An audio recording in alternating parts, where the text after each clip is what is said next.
Welcome to the Tech Egg. Don't get scrambled. Enjoy the video.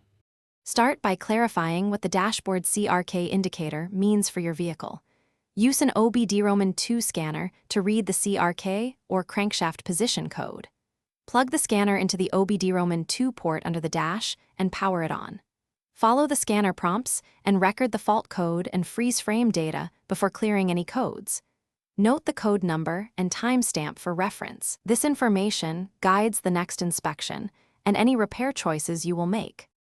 With the battery negative disconnected, locate the crankshaft position sensor on the engine.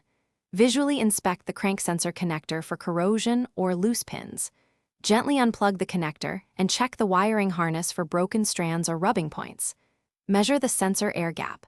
A typical reference gap is 3.5 mm when applicable to many engines.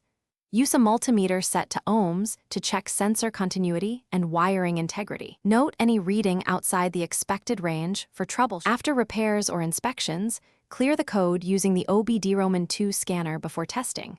Clear the code with the scanner, then start the engine and watch live data for the crank sensor signal.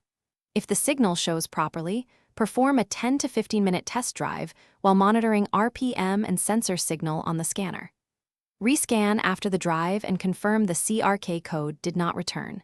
If the code returns, replace the crank sensor and retest until the data stays stable. Thanks for watching. Consider subscribing if I helped unscramble your problems.